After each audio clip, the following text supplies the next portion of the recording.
dengan pengetahuan gue yang masih minim, udah modalnya lebih banyak, pengetahuannya masih minim, gue ngasal belinya. Pas kayak gitu malah jadi yang tadinya pengen memutus mata rantai kemiskinan malah diperpanjang nih gara-gara nyangkut gue nih, kayak yang gue baru tahu belakangan itu beli tuh saat terjadi rumor jual waktu ada beritanya gitu. Nah terus berarti setelah let's say mungkin waktu itu masih ini banget ya, masih nggak tahu apa-apa. Iya. Terus udah belajar dong berarti. Masih nggak tahu apa-apa sampai sekarang.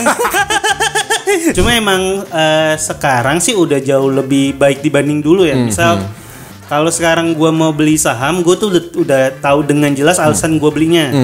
Misal alasan belinya karena secara teknikal, ya udah gue memperlakukannya ini sebagai saham untuk trading. Yang kalau teknikalnya udah nggak sesuai dengan plan gue cut loss.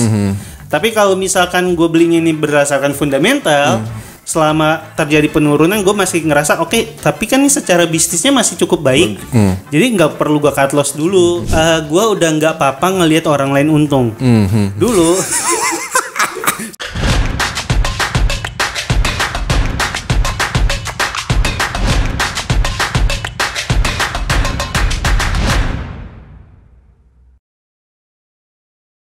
halo Growiners, welcome back again di Growin Talk sama gue Yuda Keling dan bintang tamu gue di sini ada. Kebalik, Growiners, saya hostnya. Ini bapak kenapa langsung buka ya, Pak?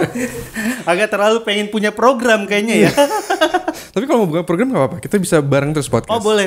Gue izin buka ya. Oke, boleh, silakan. Hello Growiners, welcome back to Growin Talk, podcast dari Growin by Mandiri Sekuritas, membahas seputar finance, investasi, dan juga lifestyle. Wih, iklan banget ya. Gokil, iya. Iklan banget. Dan buat teman-teman yang nonton, untuk di episode kali ini, episodenya nggak ada dagingnya. Ini akan full tetelan. Jangan dong. Jangan dong. Ya. Kan biasanya kalau sebelumnya kita undang dari praktisi, dari emiten, ini juga nggak kalah. Ini influencer dan stand up comedian. Jadi ini kebalikannya. Ini lagi tren banget di influencing. Iya. Bahkan kemarin tuh ada yang bilang, gue baru baca nih berita semalam banget nih. Salah satu direksi dari Emitin bilang influencer saham bikin pasar modal jadi apa gitu, kalau nggak salah influencer saham sering nakutin investor untuk masuk pasar modal Indonesia. Jadi negatif dong. Negatif. Tapi itu kayaknya bukan gue karena gue nggak punya influence ya. Gue influencer yang not influence. Oke, Om, sebelumnya thank you so much udah datang ke sini, udah mau hadir. Thank you Om Yuda. Sebelumnya tim gue kan nanya, kita manggil Om Tante ya. Om Revi. Tante Revi. Kan Om dan Tante. Gue manggil lu Tante, berarti gimana nih? Gue nanya, Om Revi ini podcast berikutnya ngajak siapa? Gue bilang Yuda Keling. Oke. Kita ajak Yuda Keling. Habis itu nanya, waduh Om itu bakal di roasting nih kita yang ada gitu ya. Terus lu bakal nyapu ngepel. Oke, gue udah siap nyapu ngepel Om Yuda. Gitu. Oke, jadi sebenarnya temanya ini adalah Om Yuda udah terkenal sekali nih sebagai investor. Sebagai investor dan contoh buruk pasar modal Indonesia.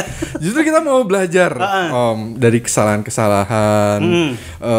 Dari Om Yuda dulu mungkin telat masuk atau enggak. Nah, ini mau ditanyain sekarang. Jadi sebenarnya Om Yuda tuh masuk ke pasar modal tuh kapan sih Om? Pandemi kah? Pandemi. Jadi gue tuh hitungannya angkatan corona. Jadi orang-orang yang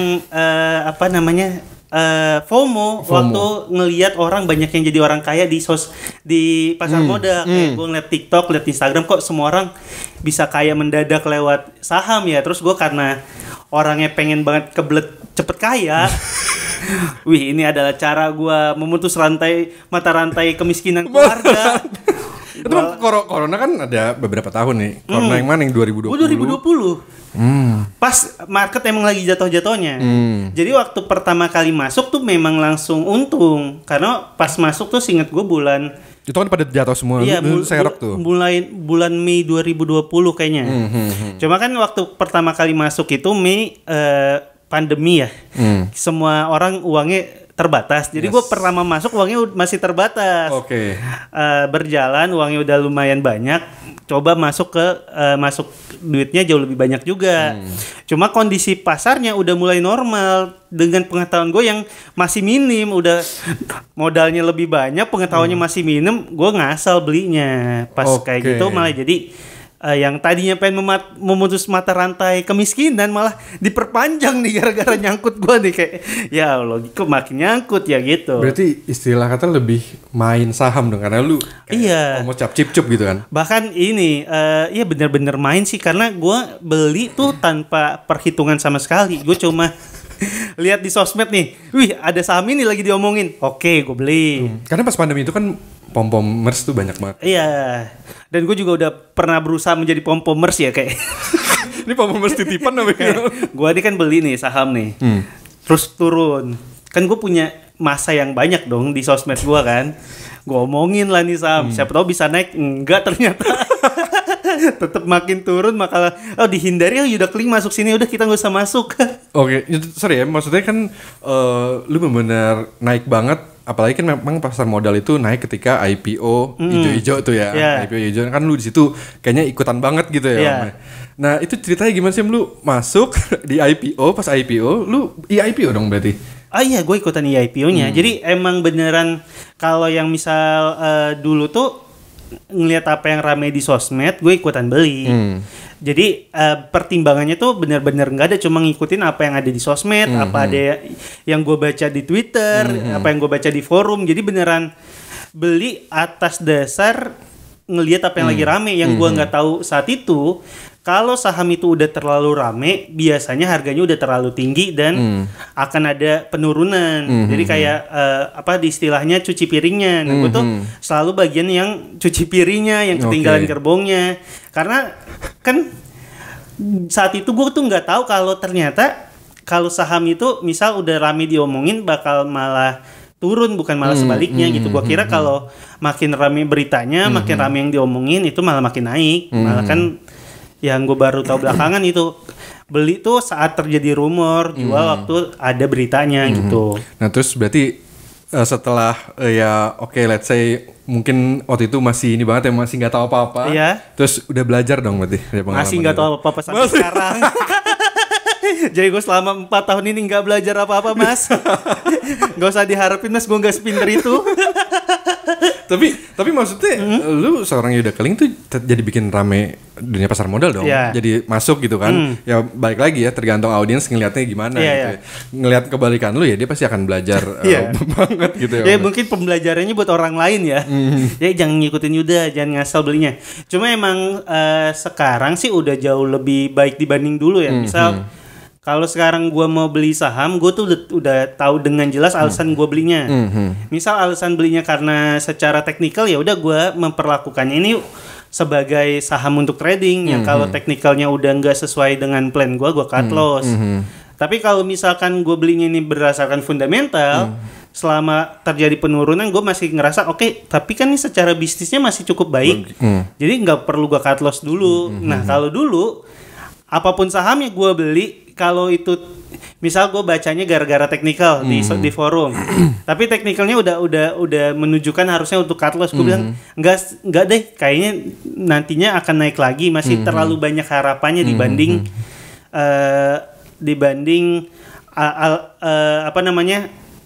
beli dengan logikanya, tapi lebih banyak wish-nya gitu. Nah, berarti lu sekarang tuh udah lebih bisa manage risk-nya dong? Iya, udah jauh lebih bisa manage risk-nya. Bahkan gue udah nggak apa-apa ngelihat orang lain untung.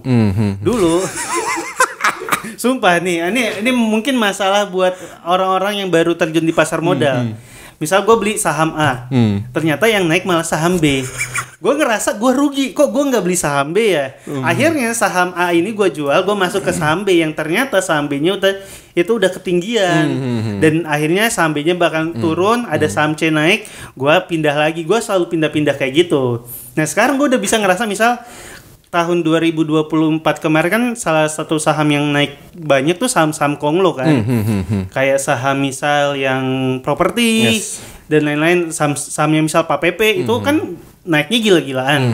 Nah, gue bisa ngerasa oke, gue kayaknya kalau gue masuk sekarang harganya mungkin udah ketinggian deh. Berdasarkan perhitungan gue ya, gue rasa harganya udah ketinggian, jadi secara resiko gue takut.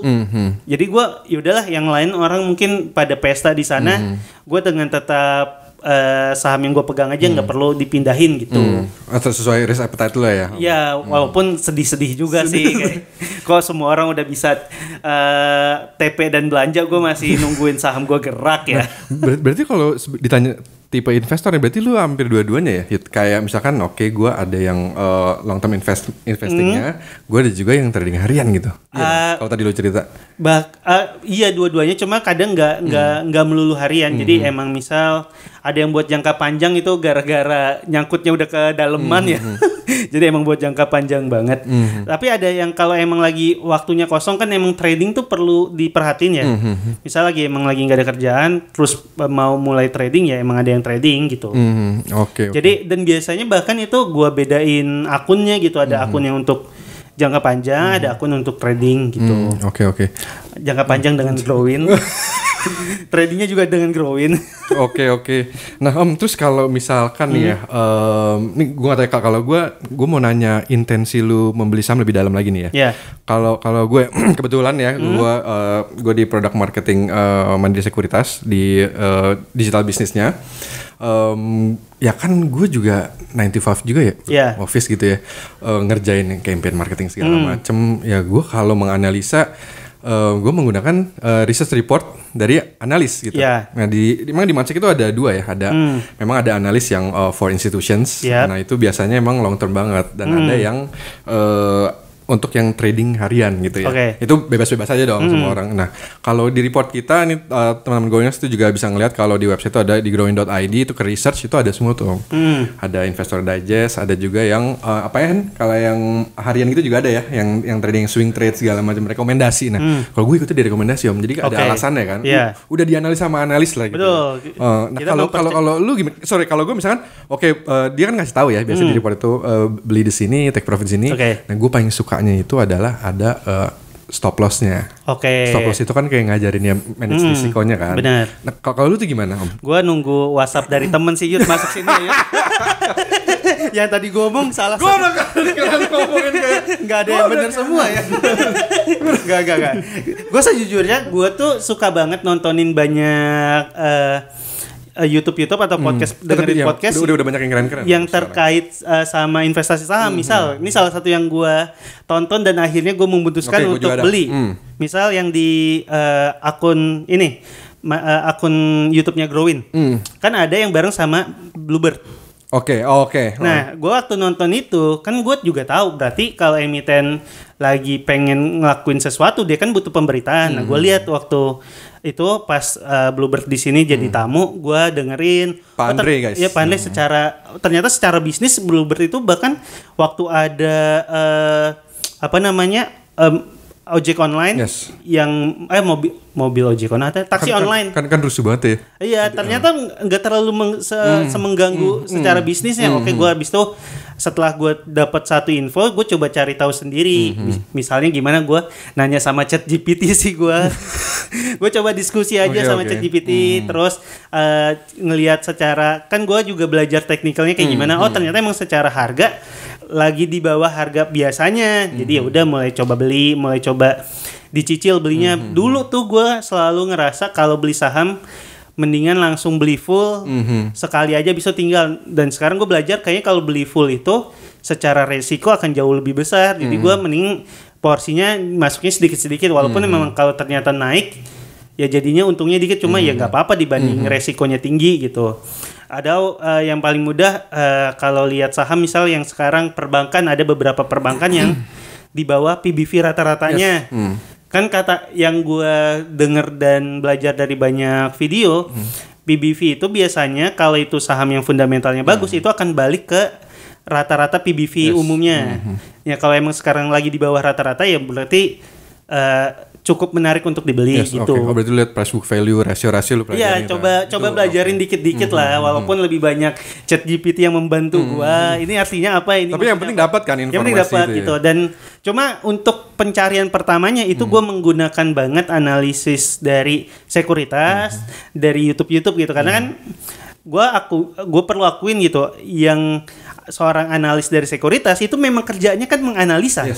dan dia dibayar untuk itu. Kalau analisanya salah dia diomelin. Jadi bener dong. Dia kan memang dibayar untuk mencarikan analisa yang benar. Jadi gue tahu nih ada orang yang dalam 1 bulan sehari itu 9 jam menganalisa pasar modal.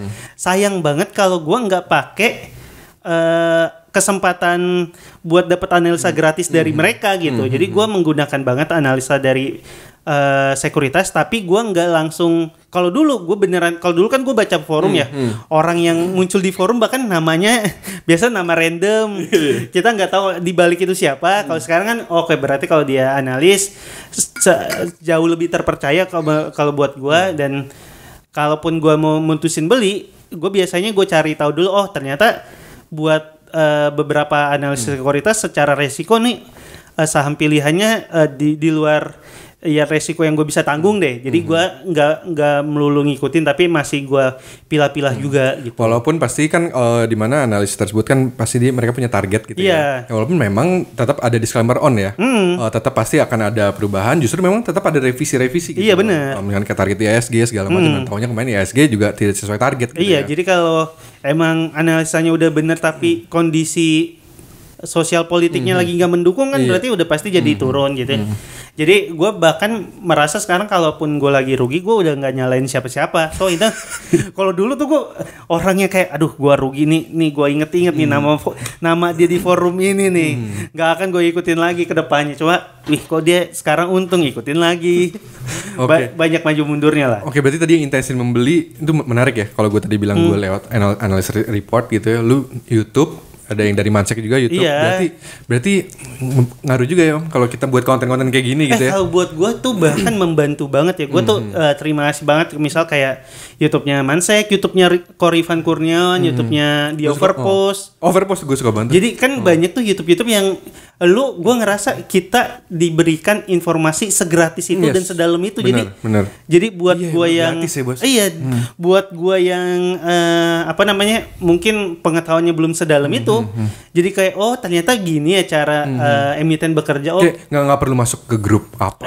Gitu kan. Jadi dan bahkan kalau masuk ke grup kan kadang kita harus baca full ya. Kalau YouTube kan kita bisa dengerin sambil melakukan kegiatan gitu. Oke. Ini sebenarnya podcast Growing Talk ini Om, kita tuh emang pelan-pelan ya. Memang awalnya kita tuh bikin episode itu pertama memang enteng. Sekalinya undang emiten kemarin kita yang gampang dulu banking gitu ya, ada BMRI segala macem. Nah memang kita arahnya memang mau ke teknis kayak gitu. Contohnya yang Overpost gitu ya, itu keren banget kemarin yang Overpost ngundang Head of Research Equity Research kita, Om Juzar gitu.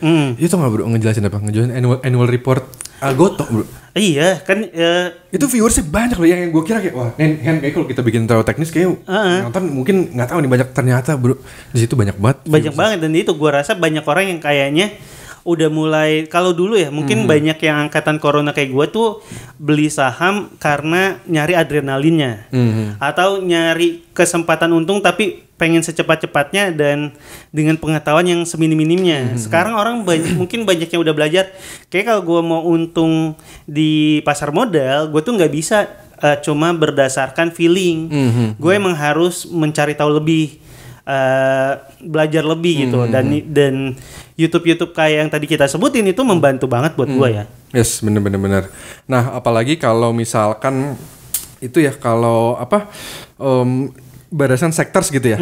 Sektor kalau kemarin kan 2024 ya jujur memang conglomerates gitu ya bro. Iya. Conglomerates ya dia masuk di memang ada beberapa yang di LQ45 gitu ya. Dan memang juga yang ngebantu ISG, itu yang nggak terlalu jeblok banget. Itu ada loh beberapa analisanya yang jeblok tuh. Oke, let's say kita nggak apa-apa nyebutin brand gitu ya. Iya benar. Nah itu tuh berarti lu ke yang ikutin tren gak sih Om? Let's say misalnya kayak 2020 pas pandemik tuh kan healthcare banget. Iya. Gue rugi gue di healthcare. Lu rugi? Gue inget banget gue tuh masuk saham. Nah, tapi kan yang 2020 pada naik bos. 2020 itu healthcare itu naiknya gue inget banget. Awal 2021 waktu Pak Jokowi mau suntik apa sih dulu kita suntik vaksin. Gue beli tuh di hari Pak Jokowi disuntik vaksin. Saham ini kita sebut aja IRRA. Itu di harga 3.190. Itu tuh setinggi-tingginya Ira tuh. Habis itu langsung ke 1.200 guys. ARB beruntun kayak waktu itu gue tuh sering itu kayak kalau Pak Jokowi habis disuntik vaksin pasti akan naik lebih tinggi dong. Ternyata enggak gitu. Dan gue dulu tuh kalau ada satu satu sektor yang lagi rame banget, kalau gue nggak ikutan cuan di sana gue ngerasa rugi. Nah kalau yang kayak misal yang saham Konglo ini, kan gue waktu itu sempat ada masa gue lagi nggak ngikutin pasar modal, ternyata ada brand yang lumayan naik tinggi banget. Terus gue kayak ini kalau gue masuk sekarang kayaknya resikonya gede banget deh. Jadi gue mutusin gue tunggu dulu deh. Bahkan gue sampai sekarang belum pernah beli brand malah gitu. Makanya naik terus kali ya. Kalau gue naik, kalau gue masuk mungkin jadi turun gitu. Jadi itu gue ngikutin trennya, tapi nggak melulu memutuskan untuk langsung beli. Gue masih ngeliat ternyata kalau di angka segini buat gue masih ketinggian gitu.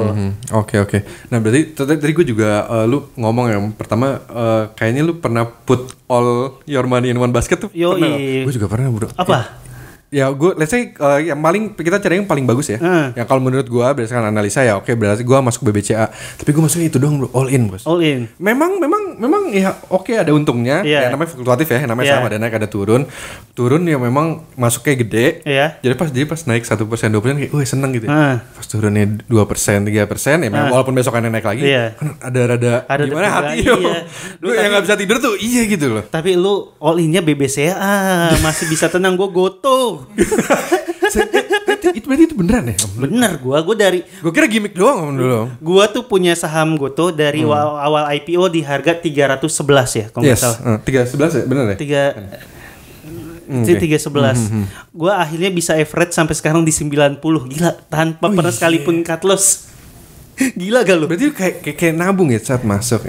Karena udah kejauhan. Kalau gue tuh ngerasa waktu gue mau cut loss, modalnya udah waktu itu gue cukup gede, jadi gue kayak sayang duitnya gue average down deh, kayak nanti bakal naik, malah makin turun, gue average down lagi sampai akhirnya kayak ya udah aja. Sekarang gue ngerasa angkanya udah di average yang gue rasa mungkin bisa tercapai, jadi gue tahan dulu gitu. Oke. Walaupun mungkin masih 20 tahun lagi sih itu ke segitu ya. Gila bisa dari segitu average 90-an berarti ya gila lumayan banget kan gue ngabisin waktu gue dan ini gue, makanya gue ngerasa kayak Ariel jadi bintang iklannya gue tuh nggak pas deh. Harusnya Yuda Keling deh. Tapi gue udah mulai percaya sama, dulu kan gue beli tanpa ada alasannya. Cuma waktu itu emang yang bisa kita bilang IPO paling besar sejak COVID kan dia waktu itu ya. Dan gue orang yang baru mulai investasi setelah COVID. Jadi gue tuh ngedapetin hype-nya banget kalau ini saham yang dipakai sama semua orang. Jadi gue kebeli lah sama. Itu dulu banyak banget tuh. Iya. Belilah yang kamu pakai. Iya. Dan gue masih waktu itu belum ini. Tapi kan sekarang kalau kita bisa lihat secara laporan keuangan, kerugiannya udah mulai menurun, pendapatannya udah mulai meningkat. Jadi ternyata secara perusahaan udah jauh lebih membaik nih. Jadi keputusan gue belum cut loss sekarang masih bisa ada pembenarannya, karena emang secara laporan keuangan di tahun lalu itu kan kerugiannya nurun banget ya. Kalau nggak salah cuma sisa 16 triliun apa berapa gitu, gue lupa gitu. Oke. Nah itu teman-teman kalau misalkan kayak tadi ya analisa, mungkin kalau Om Yuda kan tadi ngomong ya bisnisnya makin baik segala macam. Nah itu teman-teman itu bisa dapat semua researchnya itu di growin.id di bagian research gitu ya. Itu banyak deh. Kita sukanya tuh kayak story behind numbers-nya ya. Kayak ya Om, masalah gue tuh dari Gocap bos. Dari Gocap bisa segini kan berarti kan kepercayaan investor udah mulai masuk. Betul, iya. Gitu. Dan gue tuh itu waktu akhirnya dia misal turun, akhirnya gue sempat mikir dibanding gue average down terus, mending gue beli pakai akun lain yang bisa dapat di harga lebih rendah, terus gue dapat keuntungan. Nah, keuntungannya gue average down lagi. Jadi bukan berarti kalau kita punya satu saham yang kita percaya sama perusahaannya ditaruh di satu tempat doang, kalau emang bisa dapat harga jauh lebih murah dan dapetin keuntungan ya udah bisa juga. Gue juga sempat bolak-balik juga coba tradingin waktu di 60-an, 70-an kan bolak-balik terus kan gitu. Oke. Nah, itu sama tadi gue all in one basket, terus gue akhirnya mulai diversifikasi ya, jadi lebih tenang sih Om. Iya, lebih tenang. Terus kayak sektornya udah beda-bedain tuh, ada yang banking, terus ada yang udah mining segala macem. Ya yang konglomerat saya gue juga masuk juga gitu, karena kan nggak tahu ya, gue mikirnya kayak kita ya follow the money flow saja gitu ya. Betul, iya. Kita lagi di situ ya, capnya lagi gede di situ, volume lagi di sana terus kalau nggak ikutin. Mau main sendirian di pojokan gitu kan. Gitu sih. Oke Om, nah ini mungkin tips-tips nih Om, ini tips-tips berharga. Kalau Om udah ditanya sama growiners gitu ya, biar nggak jadi nyangkuters.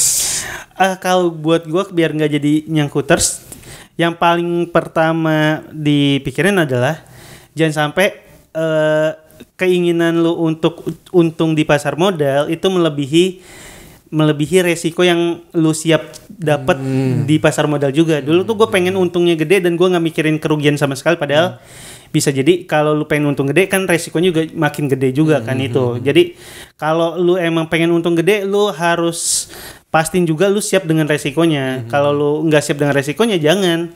Dan jangan mengganti strategi investasi lu di tengah-tengah.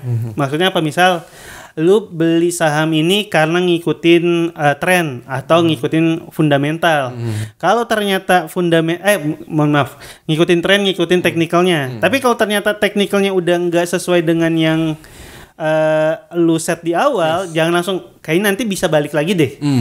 Jadi langsung mengubah yang tadinya buat trading malah jadi buat investing. Kan itu keputusannya udah beda gitu. Dulu tuh gue gitu terus, jadi kayak gue masih sekarang ada loh beberapa yang masih kayak gitu loh. Masih ada kayak gitu. Ada beberapa kayak gitu. Iya, itu ngerubah strategi gue baru. Iya, jadi kayak walaupun cut loss itu menyakitkan ya, kan kita kehilangan duit kita, cuma bisa jadi kalau kita berani cut loss kita enggak kehilangan kesempatan untuk beli saham bagus yang tersedia. Karena kalau dulu gue ngerasa gue kan takut cut loss. Kalau dari trading malah gue jadiin investing. Ternyata turunnya makin dalam, terus gue makin nggak punya duit lagi pas ada saham bagus, itu malah ngilangin kesempatan kan gitu. Itu ngebahas cut loss tuh seru ya. Maksudnya gue kalau ngobrol sama orang sama teman-teman gitu ya, itu banyak lah ya. Banyak decisions dia cut loss tuh yang ada yang kayak gunanya gitu, bro lu kalau cut loss gitu dari apa gitu ya, dari persen apa dari value-nya apa gimana gitu ya. Ada tuh beberapa gue kayak gue kalau udah 2% sih gue buy gitu. Kalau apalagi kalau gue buy value nih, kalau gue udah nyampe sekitar 2 juta mau 5 juta rupiah gue baru cabut gitu ya. Itu bagus sih, manage risk banget sih. Gue sekarang itu tuh gue pokoknya gue akan cut loss kalau emang udah nggak sesuai trend gue sesuai plan gue di awal. Jadi gue tuh baca banget, gue lupa ada quote satu temen gue tuh bagus banget, gue lupa lagi quote-nya apa ya. Pokoknya kalau pokoknya itulah lupa. Nah tapi kalau kayak itu kan cut loss, even take profitnya gue mesti nanya bro. tapi take profit memang susah sih. Iya kan, kayak apa? Gue takut dibilang serakah lagi. Maksud gue takut dibilang serakah gitu, kayak lu udah revenue udah plus 5% gitu, kapan lagi jual? Terus kayak misalkan ternyata ada analis yang ngomong, atau enggak memang ada trader gitu ya yang ngomong, kan kita konsul diskusi ya, kayak ini sebenarnya trennya masih naik lagi, lu nggak ini nanti kalau itu kan bikin galau juga. Gua ada tuh mas yang tahun ini deh, sini boleh sebut emiten gitu sih? Nggak apa-apa. Nanti kalau disensor terserah. Sensor terserah aja. Gua kemarin beli SCMA, terus gue tuh udah take profit waktu udah 60%. Gue tuh kenapa udah take profit? Satu, karena gue udah ngerasa, gue jarang nih dapet profit, jadi kayaknya segini udah cukup buat gue. Yaudah gue ambil. Terus ternyata sampai sekarang kalau itu gue masih tahan, itu gue udah beggar, kayak aduh kenapa ya? Ada rasa itu, cuma kayak tapi kan 60% juga udah gede, kenapa lu masih minta lebih gitu? Nggak inget apa waktu lu sering nyangkut ya, kayak oke, ya gue ternyata lebih sering nyangkut, jadi 60% gue syukuri aja deh. Oke. Thank you banget nih Om Yuda. Nih daging kan bro, bukan tetelan kan? Wahyu gitu. Thank you banget Om. Mungkin kalau misalkan udah pernah nyoba itu loh, Growin. Gue pakai Growin, gue beneran pakai nih. Gue ada satu saham gue yang gue beli di Growin. Sekarang lagi gue minta feedback plus berapa nih? Plus 14% guys. Yoi, gokil. Cuma ya 14% dari 1 juta kan kan cuma 140.000 ya. Enggak. Bisa beli makan siang. Bisa makan siang gratis.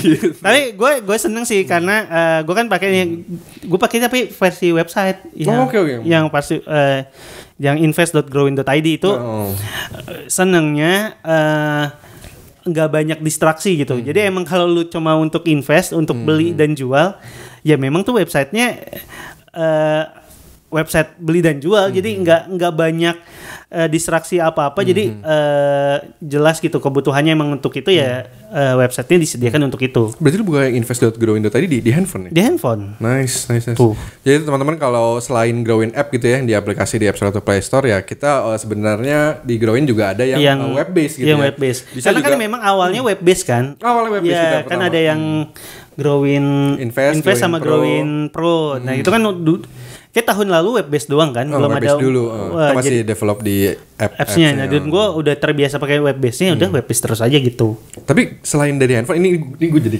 kayak belajar jadi ngeriset orang, jadi interview orang nih. Gak apa-apa dong buat Gak apa-apa. Berarti yang web base tadi itu bisa kan buka di laptop ya, bro? Iya. Lu pakai juga kan?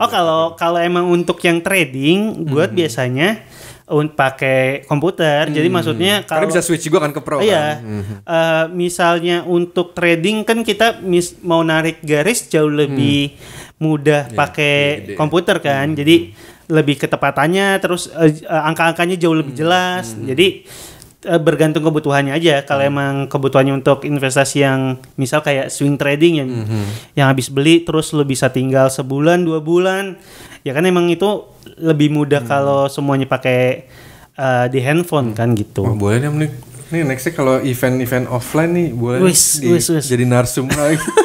Feedback nasabah gitu. Oke, Om Yuda, thank you banget nih. Sama-sama Tante Revi.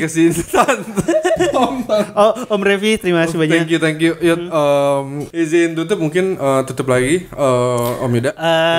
Terima kasih Growiners yang udah nonton episode kali ini. Jangan lupa tonton terus Growin Talk by Mandiri Sekuritas bersama Revi dan tamu-tamu lainnya. Thank you. Dadah. Thank you Om Yuda. Thank you Mas.